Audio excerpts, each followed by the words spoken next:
The Solterra's drawbacks are correlated almost entirely to its Toyota-sourced EV powertrain. It doesn't go very far compared to other EVs, and it charges so slowly you don't want to take it on a road trip anyway. Prob'ly die in a small town. Indeed, the Solterra and BZ4X gets only 222 miles of range from its 72.5 kilowatt-hour battery, which is low by today's standards. Take it out on the freeway and set the cruise control to 70 miles per hour like we do for our MotorTrend road trip range test, and you'll only make it 196 miles before you've used up 95% of the battery and need to find a charger. Stat. On the plus side, that's among the smallest differences between claimed range and actual road trip range we've seen. 196 miles is the better part of 3 hours of driving, so you might be ready for a break anyway. Problem is, it won't be a long break. Whereas the quickest charging cars on sale today will go from 10% to 80% state of charge in as little as 18 minutes. On a DC fast charger, the Subaru says the Solterra needs at least 35 minutes. That's due, in no small part, to its 100 kilowatts peak charging speed, among the lowest in the industry. What's more, that's an improvement. Last year's model needed at least 45 minutes, Subaru says. Anything over 30 minutes is slow, and the Solterra is even slower. We ran a charging test, and despite the new hardware and software in the 24 model, it still took 45 minutes to go from 5 to 80%, and batteries charge faster the emptier they are.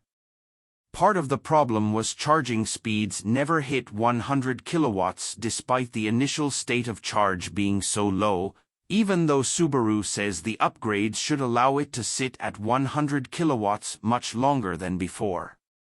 Best we saw was 81 kilowatts. On another charger, it took 32 minutes to go from 49 to 80%, and charge speeds peaked at 43 kilowatts. It's the only EV we've tested that we haven't timed all the way to 100% because it took so long, and other people needed the charger.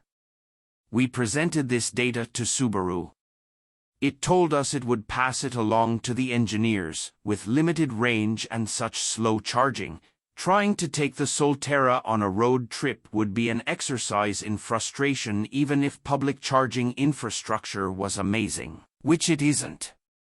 As such, the Solterra's best use case is as a city car for commuting, running errands, and such.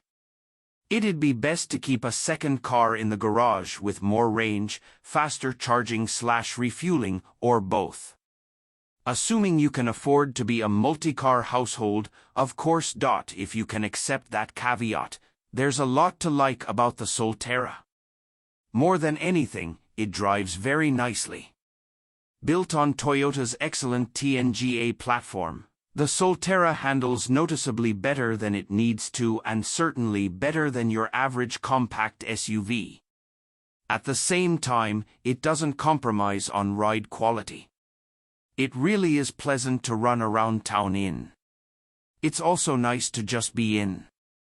The interior feels spacious front and rear with plenty of head dash, shoulder dash, and hip room in both rows. The seats are comfortable, and even the base models get heated front seats, wireless Apple CarPlay and Android Auto, dual-zone automatic climate control, keyless entry, and more. This loaded model also gets a wireless phone charger, cooled front seats, a bigger infotainment screen with navigation, a premium stereo, a panoramic sunroof, a 360-degree camera system, and a heated steering wheel. We're fans of the funky, spaceship cockpit dashboard design. But even with the new squared-off steering wheel, some of our staff still found it hard to see the instrument screen. Some could adjust the seat and steering wheel enough to see the screen clearly, while others couldn't find a comfortable position. We also still found the screen somewhat difficult to read due to the small font size and color choices. The big, Toyota-provided infotainment system is also a mixed bag. The design is so simplified and limited in both looks and functionality that it drew comparisons to the Jitterbug phone for seniors. In particular, the navigation system is slow and clunky, so we stuck to CarPlay and Google Maps. We did enjoy the upgraded stereo, though. We can't report on the standard Subaru EyeSight suite of active and passive safety features at this time, as the driving evaluation portion of our test coincided with a major days-long storm. This event precluded the use of the new, low-speed hands-free driving mode, as such systems aren't designed to work in bad weather that can obscure their sensors. Fortunately, we got our instrumented testing done before the rain arrived. We didn't have a chance to test the 2023 Solterra, but we have tested the BZ4X, so we can use that as a basis of comparison. This car weighed a few pounds heavier than the all-wheel drive Toyota, but not enough to account for the fact it's 0.2 seconds slower to 60 miles per hour. Still, at 6.0 seconds, it's plenty quick enough for a compact SUV. In fact, it's quicker than you might think behind the wheel, as the throttle seems to be tuned for